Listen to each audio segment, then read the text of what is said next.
بسم اللہ الرحمن الرحیم۔ السلام علیکم۔ کربلا کو یقیناً اہل بیت اطہار رضوان اللہ اجمعین نے اپنی قربانیوں اور کردار سے آنے والی امت کے لیے نمونہ بنا دیا۔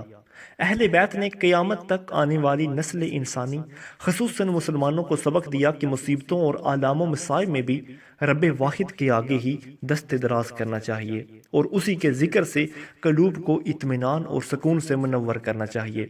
اپنے ایک بیان کے اندر علامہ ثاقب رضا مصطفی فرماتے ہیں کہ قیامت تک امام حسین رضی اللہ تعالیٰ نے اپنی سنت کو بطور نمونہ چھوڑا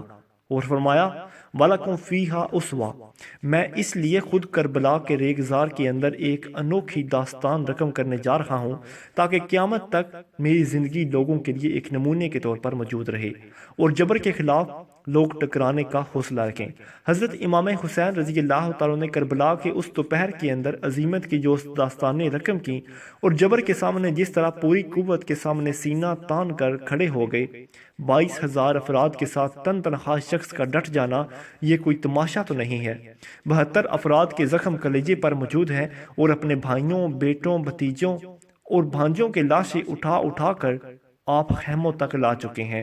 آپ رضی اللہ تعالیٰ کے ہاتھوں میں علی اصغر رضی اللہ تعالیٰ دم توڑ چکے ہیں اور جوان علی اکبر رضی اللہ تعالیٰ کو اٹھا کر خیمے تک لے آئے ہیں۔ اتنی جرأت اور پامردگی کے ساتھ 72 لاشیں لائن کے اندر پڑے ہیں۔ گھر میں ایک میت ہو جائے تو سارا شہر سنبھالا دینے والا ہوتا ہے، پھر بھی دکھ نہیں تھمتا۔ کہتے ہیں چھوڑ دو اس کے حال پہ، اس کا کلیجہ کٹ گیا ہے، اس کا جوان رخصت ہو گیا ہے، اس کے سینے کا چین لٹ گیا ہے۔ سلام کہو حسین ابن علی رضی اللہ تعالیٰ کو کہ 72 لاشیں بے گور و کفن لائن میں پڑے ہوئے ہیں۔ ادھر دوسری طرف خیموں میں پردہ داروں کے پردے کا بھی لحاظ ہے۔ اور پھر جب گھوڑے کی زین پر حضور صلی اللہ علیہ وآلہ وسلم کا نواسہ نکلا،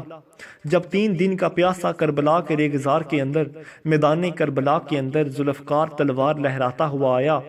شبیہ رسول صلی اللہ علیہ وآلہ وسلم، رسول کریم صلی اللہ علیہ وآلہ وسلم کی تصویر جب میدان کربلا میں امام حسین رضی اللہ تعالیٰ تلوار کو لہراتے ہوئے آئے تو آواز آ رہی تھی، یہ کون ذی وقار ہے، یہ کون شاہ سوار ہے، لباس ہے پھٹا ہوا، لخت لخت کٹا ہوا، تمام جسم نازنی چھدا ہوا کٹا ہوا، پھر بھی ہے ڈٹا ہوا، یہ نبی کا نور عین ہے، یہ بالیقین حسین ہے۔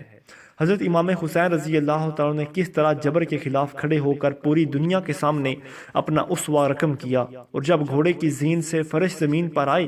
حضرت امام حسین رضی اللہ تعالیٰ کو آخری وقت سر سجدے میں تھا اور سجدے کی حالت میں دست قاتل نے سر حسین کو تن حسین سے الگ کیا۔ یہ دنیا کے سامنے امام حسین نے اپنا اسوہ رکھا کہ یہی تو پیغام میں دینے آیا ہوں، یہی تو تحریر میں نے کربلا کی ریت پر اپنے خون سے رقم کرنا تھی کہ یہ سر کٹ تو سکتا ہے، جھکے گا تو صرف اپنے رب کی چوکھٹ پر، یزید کے سامنے یہ سر جھک نہیں سکتا۔ راوی کہتا ہے کہ جب امام حسین رضی اللہ تعالیٰ کی قمیض اتاری گئی تو 113 سوراخ اس میں تیروں کے تھے، 33 زخم نیزوں کے تھے،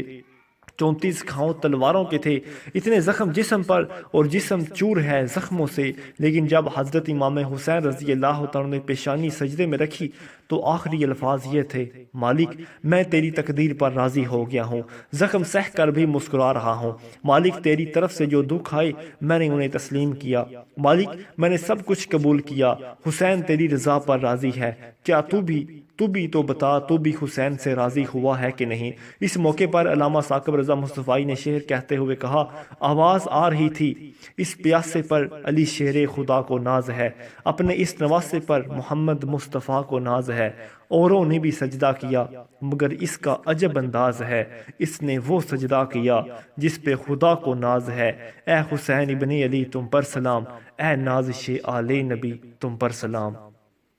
مزید اچھی اسلامک ویڈیوز کے لیے ہمارے چینل کو سبسکرائب